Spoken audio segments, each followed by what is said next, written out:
दोस्तों एक बार फिर से हम आपके लिए PNB recruitment 2025 apply online form fill up process की अपडेट लेके आ चुके हैं।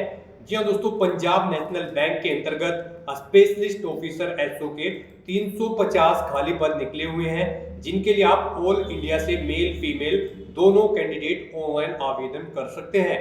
लास्ट डेट की अपडेट है, केवल 4 दिन शेष रह गए हैं। आप जल्द से जल्द अपना फॉर्म फिल कर ले, कहीं मौका हाथ से छूट न जाए। इस वीडियो में हम आपको कंप्लीट जानकारी दिखाएंगे कि क्या यहाँ पर एलिजिबिलिटी क्राइटेरिया है, कैसे आप नोटिफिकेशन की पीडीएफ डाउनलोड कर सकते हो, कैसे अप्लाई कर सकते हो। अप्लाई करते समय आपको फोटोग्राफ, सिग्नेचर और डॉक्यूमेंट्स कैसे और कितने केबी में अपलोड करने होंगे, कैसे आपको यहाँ पर एलिजिबिलिटी क्राइटेरिया की कंप्लीट डिटेल देनी होगी, फॉर्म फिल करते हुए आपको किन किन बातों का ध्यान रखना होगा और फॉर्म भरते समय आपको कोई भी ऐसी गलती या फिर मिस्टेक नहीं करनी होगी जिसके करने से आपके फॉर्म रिजेक्ट हो सकते हैं। तो चलिए दोस्तों, बिना कोई वक्त गंवाए शुरू करते हैं PNB recruitment SO recruitment online form fill up apply process की पूरी जानकारी। फॉर्म भरने से पहले आपको हमारी वेबसाइट आईएनडी सरकारी नौकरी के पेज पर विजिट करना होगा, जिसका लिंक आपको नीचे description plus first comment box में मिल जाएगा। और हमारे इस पेज पर विजिट करके आप यहाँ से पीएनबी एसओ रिक्रूटमेंट का फॉर्म फिल कर सकते हो। पंजाब नेशनल बैंक की ओर से स्पेशलिस्ट ऑफिसर के 350 खाली पद निकले हुए हैं। लास्ट डेट आवेदन करने की 24 मार्च 2025 है। केवल 4 दिन शेष रह गए हैं। आप जल्द से जल्द अपना फॉर्म फिल कर ले। यहाँ पर BTech, CA, ICW, CMA, CFA, MBA, PGDM, MCA, PG से आप अप्लाई कर सकते हो। अलग अलग पोस्ट के लिए आयु सीमा है, मिनिमम 25-27 वर्ष यहाँ पर है, मैक्सिमम 35 और 38 वर्ष आपकी आयु सीमा है। अलग अलग पोस्ट के लिए आप चेकआउट कर सकते हो। 50 और यहाँ पर आप देख सकते हो 59 यहाँ पर फीस है और 1180 रुपए यहाँ पर फीस है। अलग अलग कैटेगरी के लिए ऑनलाइन मोड से आपको पेमेंट करनी होगी। यहाँ पर अप्लाई भी आप ऑनलाइन तरीके से कर सकते हो, ऑल इंडिया से अप्लाई कर सकते हो। pnbindia.in इसकी ऑफिशियल वेबसाइट है, जिससे आप ऑनलाइन अप्लाई कर सकते हो। इंपोर्टेंट लिंक सेक्शन के अंतर्गत नोटिफिकेशन लिंक पर आप जैसे ही क्लिक करोगे तो आपके सामने रिक्रूटमेंट का ही पेज ओपन हो जाएगा। रिक्रूटमेंट या कैरियर्स का ही पेज है। इस पेज को आपको नीचे स्क्रॉल करना होगा। आप यहाँ पर नोटिस डेट 1/3/2025 सेक्शन में देख सकते हो। यहाँ पर आपको ये इंग्लिश का नोटिफिकेशन का लिंक है और यहाँ पर ये डिटेल एडवर्टाइजमेंट हिंदी में दिया गया है। आप यहाँ से हिंदी पर क्लिक करके इसकी पीडीएफ हिंदी में चेकआउट कर सकते हो, या फिर इंग्लिश नोटिफिकेशन के लिंक पर क्लिक करके आप यहाँ पर यही जानकारी, सेम जानकारी इंग्लिश में भी चेकआउट कर सकते हो। ये इसकी इंग्लिश की पीडीएफ है। सबसे पहले आपको यहाँ पर पोस्ट वाइज सैलरी दी गई है, vacancies, information, eligibility criteria detail, pattern, syllabus, how to apply का कंप्लीट प्रोसीजर दिया गया है। फोटोग्राफ, सिग्नेचर, डॉक्यूमेंट कैसे और कितने केबी में आपको अपलोड करने होंगे, कैसे आप left hand thumb impression upload करोगे, हैंड रिटन डिक्लेरेशन आप कैसे अपलोड करोगे, age proof, caste detail, qualification certificate document कैसे आपको अपलोड करने होंगे, कितने केबी में आपको अपलोड करने होंगे। तो अप्लाई ऑनलाइन करने से पहले आपको ये नोटिफिकेशन की पीडीएफ पूरा पढ़ना अनिवार्य है। इसको पूरा पढ़ने से आपके सभी सवाल और डाउट क्लियर होंगे। पीडीएफ रीड आउट करने के बाद में आपको अप्लाई ऑनलाइन लिंक पर क्लिक करना होगा, तो आपके सामने ऑनलाइन का पोर्टल ओपन हो जाएगा। गाइस, यहाँ पर अगर आपने पहले से रजिस्ट्रेशन कर रखा है तो यहाँ पर आपको अपना रजिस्ट्रेशन नंबर एंटर करना है, अपना पासवर्ड आपको एंटर करना है, ये सिक्योरिटी कोड यहाँ पर आपको एंटर करना है और सबमिट बटन पर क्लिक कर देना है। और गाइस, अगर आप इस भर्ती के लिए फर्स्ट टाइम अप्लाई करने जा रहे हो तो सबसे पहले यहाँ पर आपको अपना रजिस्ट्रेशन करना होगा। उसके लिए आपको यहाँ पर click here for new registration की टैब दी गई है। आप इस टैब पर क्लिक करें, आपके सामने रजिस्ट्रेशन का फॉर्म ओपन हो जाएगा। यहाँ पर आकर आपको सबसे पहले अपना फर्स्ट नेम एंटर करना है, उसे एक बार फिर से एंटर करके कंफर्म कर लेना है। फिर आपका मिडिल नेम और लास्ट नेम है तो आप उन्हें भी एंटर करके कंफर्म कर ले, नहीं है तो आप इन कॉलम्स को खाली छोड़ दें। उसके बाद यहाँ पर आपको अपना 10 डिजिट का मोबाइल नंबर एंटर करना है, फिर उसे आपको यहाँ पर कंफर्म कर लेना है। अल्टरनेट कोई मोबाइल नंबर है तो वो आप एंटर कर दें, नहीं है तो इस कॉलम को खाली छोड़ दें। उसके बाद यहाँ पर आपको अपनी ईमेल आईडी के शुरू के कैरेक्टर एंटर करने हैं और सेकंड कॉलम में से आपको डोमेन नेम सेलेक्ट कर लेना है जिस पर आपकी ईमेल आईडी है।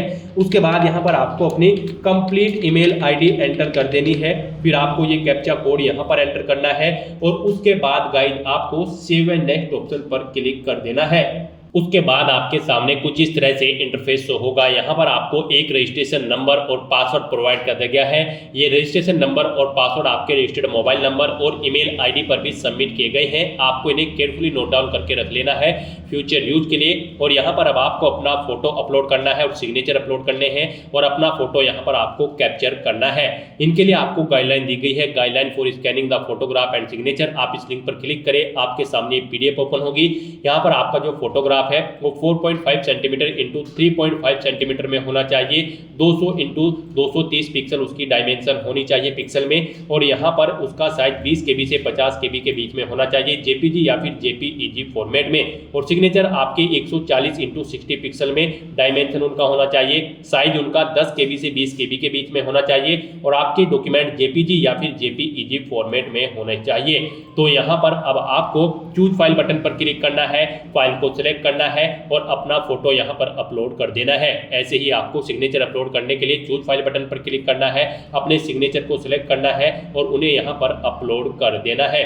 फोटो कैप्चर करने के लिए आपको कैप्चर फोटो इस ऑप्शन पर क्लिक करना है और वेब कैमरा के थ्रू आपको अपना फोटो कैप्चर कर लेना है अपने लैपटॉप पर या फिर कंप्यूटर पर। और यहाँ पर गाइस फोटो कैप्चर करते समय आपके सामने कुछ प्रॉब्लम फेस हो सकती है। आपके कमरे में जहाँ पर आप अपना फोटो कैप्चर कर रहे हो उसमें प्रॉपर लाइट होनी चाहिए और आपका फेस यहाँ पर क्लियर शो होना चाहिए, तभी आपका फोटो कैप्चर होगा। और अगर आप वेब कैमरा के थ्रू फोटो कैप्चर नहीं करना चाहते हैं तो आप मोबाइल फोन के थ्रू इस QR कोड को स्कैन करके भी अपना फोटो यहाँ पर कैप्चर कर सकते हैं। आप क्लिक हियर टू स्कैन इस ऑप्शन पर क्लिक करें, ये बार कोड आप स्कैन करें अपने मोबाइल फोन से और फिर आप अपना लाइव फोटो यहाँ पर कैप्चर कर ले इस QR कोड को स्कैन करने के बाद। इस तरह से यहाँ पर अपना फोटो सिग्नेचर अपलोड करने के बाद आपको इस पेज को नीचे स्क्रॉल डाउन करना है, इन दोनों चेकबॉक्सेस को आपको ओके करना है और फिर आपको नेक्स्ट ऑप्शन पर क्लिक कर देना है। उसके बाद आपके सामने कुछ इस तरह से इंटरफेस ओपन होगा। अब यहाँ पर आपको अपनी बेसिक डिटेल देनी है। सबसे पहले यहाँ पर आप पोस्ट सेलेक्ट करें जिस पोस्ट के लिए आप अप्लाई करना चाहते हैं। हम यहाँ पर आपको officer credit in JMG scale first इस पोस्ट के लिए अप्लाई करके दिखा रहे हैं। यहाँ पर officer credit JMG scale first के लिए 250 वैकेंसी है। हम यहाँ पर आपको इस पोस्ट के लिए अप्लाई करके दिखा रहे हैं। बाकी की सब पोस्ट के लिए भी सेम ऐसे ही अप्लाई होगा। तो यहाँ पर आप जिस पोस्ट के लिए अप्लाई करना चाहते हैं वो पोस्ट आप सिलेक्ट करें। उसके बाद यहाँ पर आप अपनी कैटेगरी सिलेक्ट कर लें। फिर यहाँ पर आपसे पूछा गया कि क्या आप PWBD कैंडिडेट है और आपकी डिसेबिलिटी की परसेंटेज 40% से अबव है। अगर है तो आप यस ऑप्शन सिलेक्ट करें, फिर अपनी डिसेबिलिटी का टाइप सिलेक्ट करें और उसकी डिटेल दें। और अगर आप PWBD कैंडिडेट नहीं है तो यहाँ पर आपको नो ऑप्शन सिलेक्ट करना है। आगे के कॉलम यहाँ पर आपको डिसेबल्ड कर दिए जाएंगे। उसके बाद यहाँ पर गाइस आपसे पूछा गया है कि क्या यहाँ पर आप person with specified disability covered under the section of section 2 के अंतर्गत आते हैं। अगर आते हैं तो यस करें और फिर उसकी डिटेल दें, नहीं तो आप नो ऑप्शन यहाँ पर सेलेक्ट कर लें। फिर यहाँ पर आपसे पूछा गया है कि आप किस रिलीजन से बिलोंग करते हैं। आप अपना धर्म यहाँ पर सिलेक्ट करें। उसके बाद यहाँ पर आपसे पूछा गया कि क्या आप रिलीजियस माइनॉरिटी कम्युनिटी के अंतर्गत आते हैं। अगर आते हैं तो यस करें, नहीं तो नो ऑप्शन सेलेक्ट करें। उसके बाद आपसे पूछा गया कि क्या आप एक सर्विसमैन हैं। अगर है तो यस करें और फिर उसकी डिटेल दें, नहीं है तो आप नो ऑप्शन सेलेक्ट करें। उसके बाद आपको यहाँ पर अपनी नेशनलिटी या फिर सिटीजनशिप सेलेक्ट कर लेनी है, इंडियन। उसके बाद यहाँ पर आपको अपनी 2 ID कार्ड डिटेल देनी है। यहाँ पर आप फर्स्ट ID कार्ड में पैन कार्ड, वोटर ID या फिर आधार, इनमें से कोई एक ऑप्शन सेलेक्ट करें, उसका नंबर दे। ID कार्ड 2 में यहाँ पर आप अपनी दूसरी ID सेलेक्ट करें, पैन कार्ड, वोटर या फिर आधार, आप उसका नंबर यहाँ पर एंटर करें। फिर यहाँ पर आपको अपना एग्जामिनेशन स्टेट सेलेक्ट करना है, जिस स्टेट में आप एग्जाम में पार्टिसिपेट करना चाहते हैं आप स्टेट सेलेक्ट करें। फिर एग्जाम सेंटर यहाँ पर आप सेलेक्ट करें, उस स्टेट के अकॉर्डिंग यहाँ पर आप अपनी एग्जाम सिटी सेलेक्ट कर लें। उसके बाद यहाँ पर आपको अपनी डेट ऑफ बर्थ सेलेक्ट करनी है। उसके बाद यहाँ पर आपको अपना जेंडर देना है। फिर आपसे पूछा गया कि क्या आपके जुड़वा भाई बहन हैं। अगर है तो यस करें और फिर उनका नाम दें और जेंडर सेलेक्ट करें, नहीं है तो आप नो ऑप्शन सेलेक्ट कर लें। उसके बाद यहाँ पर आपको अपना मैरिटल स्टेटस सेलेक्ट करना है, आप मैरिड हो, अनमैरिड हो या फिर विडो। फिर यहाँ पर आपको अपने फादर का नाम एंटर कर देना है। उसके बाद आपको अपनी मदर का नाम एंटर करना है। उसके बाद यहाँ पर आपको अपना कोरोस्पोंडेंस एड्रेस एंटर करना है। फिर आपको अपना परमानेंट एड्रेस एंटर करना है। और अगर आपका परमानेंट एड्रेस आपके कोरोस्पोंडेंस एड्रेस के अकॉर्डिंग सेम है तो आप इस चेकबॉक्स को ओके कर दें, same as address for correspondence. Automatically आपका परमानेंट एड्रेस आपके कोरोस्पोंडेंस एड्रेस के अकॉर्डिंग फिल हो जाएगा। उसके बाद बाद यहाँ पर आपको जीएसटी इनवॉइसिंग एड्रेस सेलेक्ट कर लेना है। आप किस एड्रेस पर कम्युनिकेट करना चाहते हैं आप अपने अकॉर्डिंग ऑप्शन सेलेक्ट करें। फिर यहाँ पर आपको आपकी कैटेगरी के अकॉर्डिंग एप्लीकेशन फीस का अमाउंट शो कर दिया जाएगा। इस तरह से अपनी सभी डिटेल्स फिल करने के बाद आपको वैलिडेट योर डिटेल इस ऑप्शन पर क्लिक करना है, अपनी इन सभी डिटेल्स को वैलिडेट कर लेना है और फिर आपको यहाँ पर सेव एंड नेक्स्ट ऑप्शन पर क्लिक कर देना है। नेक्स्ट यहाँ पर आपको अपनी एजुकेशनल क्वालिफिकेशन, एक्सपीरियंस और लैंग्वेजेस की डिटेल देनी है। यहाँ पर एजुकेशनल क्वालिफिकेशन की अगर बात करें तो गाइड हम यहाँ पर आपको ऑफिसर क्रेडिट जेएमजी स्केल फर्स्ट की पोस्ट के लिए अप्लाई करके दिखा रहे हैं। तो यहाँ पर इस पोस्ट पर अप्लाई करने के लिए आपके पास सीए की डिग्री होनी चाहिए या फिर सीएमए की डिग्री होनी चाहिए या फिर आपके पास यहाँ पर चार्टेड फाइनेंशियल एनालिस्ट सीएफए की डिग्री होनी चाहिए किसी सीएफए इंस्टीट्यूट यूएसए से, या फिर आपके पास फुल टाइम एमबीए की या फिर पोस्ट ग्रेजुएट डिप्लोमा होना चाहिए management with specialization in finance from any institute या कॉलेज से। तो यहाँ पर आप जिस पोस्ट के लिए अप्लाई करना चाहते हैं उस पोस्ट की एजुकेशनल क्वालिफिकेशन ऑफिशियल नोटिफिकेशन में से चेकआउट कर ले और उसके अकॉर्डिंग यहाँ पर आप अपनी क्वालिफिकेशन दें। तो यहाँ पर अब आप अपनी एजुकेशनल क्वालिफिकेशन की डिटेल दें। सबसे पहले आप अपनी ग्रेजुएशन की डिटेल यहाँ पर दें, आपने किस में अपनी ग्रेजुएशन की है यहाँ पर आप ऑप्शन सेलेक्ट करें। उसके बाद यहाँ पर आपको यूनिवर्सिटी या फिर इंस्टीट्यूट का नाम देना है, कब आपने पास आउट की है वो डेट सेलेक्ट करें, कितने परसेंट मार्क्स आपने ऑब्टेन किए वो एंटर करें, फर्स्ट क्लास है सेकंड है वो ऑप्शन आप सेलेक्ट करें। फिर यहाँ पर आपने अगर पोस्ट ग्रेजुएशन कर रखी है तो उसकी डिटेल दें।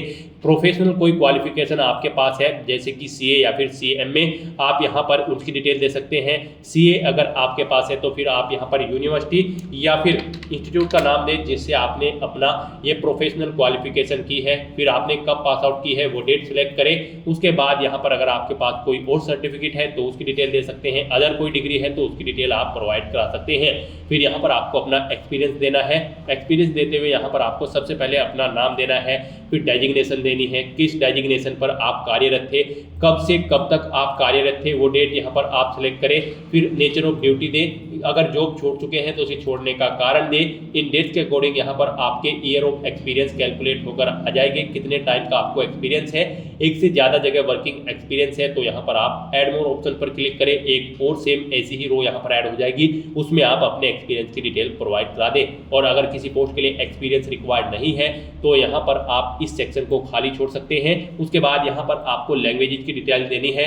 यहाँ पर आपको कम से कम हिंदी लैंग्वेज आनी जरूरी है, उसे आपको रीड राइट और स्पीक आना जरूरी है। उसके बाद आप जो भी लैंग्वेज जानते हैं उसकी डिटेल यहाँ पर प्रोवाइड करा सकते हैं। इस तरह से अपनी एजुकेशनल क्वालिफिकेशन, एक्सपीरियंस और लैंग्वेज की डिटेल प्रोवाइड कराने के बाद गाइस आपको वैलिडेट योर डिटेल इस ऑप्शन पर क्लिक करना है और फिर यहाँ पर आपको सेव एंड नेक्स्ट ऑप्शन पर क्लिक कर देना है। नेक्स्ट पीछे आपने जो डिटेल प्रोवाइड कराई है उसका प्रीव्यू आपको शो कर दिया गया है। आप इस पेज को नीचे स्क्रॉल डाउन करें, सभी डिटेल चेकआउट करें। कहीं पर कोई मिस्टेक है तो आप बैक बटन पर क्लिक करके एडिट कर लें, नहीं तो आपको इस चेक बॉक्स को यहाँ पर ओके करना है और फिर आपको कंप्लीट रजिस्ट्रेशन इस ऑप्शन पर क्लिक कर देना है। नेक्स्ट यहाँ पर आपको अपने डॉक्यूमेंट अपलोड करने हैं। यहाँ पर आपको अपना left thumb impression, hand written declaration document, age proof document, educational qualification के डॉक्यूमेंट और कास्ट सर्टिफिकेट अगर रिक्वायर्ड है तो ये डॉक्यूमेंट आपको अपलोड करने हैं। इनको आपको अपलोड करने से पहले एक गाइडलाइन रीड कर लेनी है। यहाँ पर आप गाइडलाइन फॉर डॉक्यूमेंट अपलोड इस लिंक पर क्लिक करें, ये PDF ओपन होगी, यहाँ से आप चेकआउट कर लें। आपका लेफ्ट हैंड थंब इंप्रेशन उसका साइज 3 सेंटीमीटर इंटू 3 सेंटीमीटर में होना चाहिए। डायमेंशन यानी कि उसकी 240 इंटू 240 पिक्सल में होनी चाहिए, 200 DPI में होना चाहिए। फाइल का साइज आपकी 20 KB से 50 KB के बीच में होना चाहिए। हैंड रिटन डिक्लेरेशन जो आपका डॉक्यूमेंट होगा वो 10 सेंटीमीटर इंटू 5 सेंटीमीटर उसका साइज होना चाहिए। JPG या फिर JPG फॉर्मेट में होना चाहिए। 50 KB से 100 KB के बीच में होना चाहिए। यहाँ पर उसके बाद यहाँ अपना एज प्रूफ आपको सर्टिफिकेट अपलोड करना है, ये आपको PDF फॉर्मेट में अपलोड करना होगा। साइज उसका 500 KB से कम होना चाहिए। एज प्रूफ में आप अपनी 10वीं की मार्कशीट या फिर अपनी 12वीं की मार्कशीट यहाँ पर अपलोड कर सकते हैं। और अगर आप कास्ट सर्टिफिकेट अपलोड करना चाह रहे हैं तो आप रिजर्व कैटेगरी से बिलोंग करते हैं तो आपका कास्ट सर्टिफिकेट भी PDF फॉर्मेट में होना चाहिए। 500 KB से कम उसका साइज होना चाहिए। एजुकेशनल डॉक्यूमेंट भी आपके यहाँ पर PDF फॉर्मेट में अपलोड होंगे, 500 KB से कम उनका साइज होना चाहिए। और सर्टिफिकेशन डॉक्यूमेंट अगर एप्लीकेबल है तो आप उसे भी PDF फॉर्मेट में अपलोड कर दें, 500 KB से कम उसका भी साइज होना चाहिए। पोस्ट एजुकेशनल क्वालिफिकेशन अगर आपके पास है या फिर वर्क एक्सपीरियंस का डॉक्यूमेंट आपके पास है तो वो भी PDF फॉर्मेट में अपलोड होगा, 500 KB से कम उसका भी साइज होना चाहिए। तो यहाँ पर आपको चूज फाइल बटन पर क्लिक करना है, फाइल को सेलेक्ट करना है और यहाँ पर 1 बाय 1 करके आपको अपने इन डॉक्यूमेंट्स को अपलोड कर देना है। और फिर आपको गाइस यहाँ पर ये कैप्चा कोड यहाँ पर एंटर करना है और फिर आपको सेव एंड नेक्स्ट ऑप्शन पर क्लिक कर देना है। नेक्स्ट आपके सामने कुछ इस तरह से इंटरफेस ओपन होगा। यहाँ पर आप एप्लीकेशन प्रिंट के इस लिंक पर क्लिक करके अपने एप्लीकेशन फॉर्म का एक हार्ड कॉपी प्रिंट आउट ले सकते हो फ्यूचर यूज के लिए। और यहाँ पर अब आपको आपकी कैटेगरी के अकॉर्डिंग एप्लीकेशन फीस का अमाउंट शो कर दिया गया है। गाइड यहाँ पर अगर आप SC ST PWD category candidate हैं तो आपको 50 रुपये प्लस GST चार्जेस यहाँ पर 18% फीस के रूप में जमा कराने होंगे। और बाकी सब कैटेगरी कैंडिडेट को यहाँ पर 1000 रुपये प्लस GST चार्जेस 18% यहाँ पर ऑनलाइन मोड में फीस पेमेंट करना होगा। तो यहाँ पर आपको आपकी कैटेगरी के अकॉर्डिंग एप्लीकेशन फीस का अमाउंट शो कर दिया गया है। अब यहाँ पर आप ये सिक्योरिटी कोड यहाँ पर एंटर करें और फिर आप सबमिट बटन पर क्लिक कर दें। उसके बाद आपको फीस पेमेंट के इंटरफेस पर रिडायरेक्ट कर दिया जाएगा। आप debit card, credit card, net banking, wallet, cash card या फिर QR कोड या फिर UPI के माध्यम से अपना फीस पेमेंट कर सकते हो। UPI यहाँ पर आपके लिए बेस्ट ऑप्शन रहेगा। आप UPI के इस ऑप्शन पर क्लिक करें, मेक पेमेंट ऑप्शन पर क्लिक करें, उसके बाद प्रोसीड विद पेमेंट ऑप्शन पर क्लिक करें। फिर यहाँ पर आपके सामने कुछ इस तरह से इंटरफेस शो होगा। यहाँ पर आप अपनी UPI ID एंटर करके अपना फीस पेमेंट कर सकते हो मेक पेमेंट ऑप्शन पर क्लिक करके, या फिर आप क्लिक हियर टू स्कैन इस ऑप्शन पर क्लिक करें, ये QR कोड यहाँ पर स्कैन करें और अपना फीस पेमेंट कर दे। सक्सेसफुली फीस पेमेंट करते ही आपका एप्लीकेशन फॉर्म यहाँ पर सबमिट हो जाएगा। उसके बाद आपको अपने एप्लीकेशन फॉर्म का एक हार्ड कॉपी प्रिंट आउट ले लेना है फ्यूचर यूज के लिए, फ्यूचर रेफरेंस के लिए।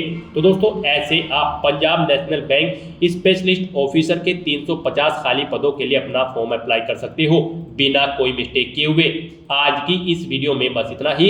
आई होप ये वीडियो आपको पसंद आई होगी। अगर पसंद आई हो तो इसे लाइक और शेयर करें, चैनल पर नए हो तो इसे सब्सक्राइब कर लें। Thanks for watching.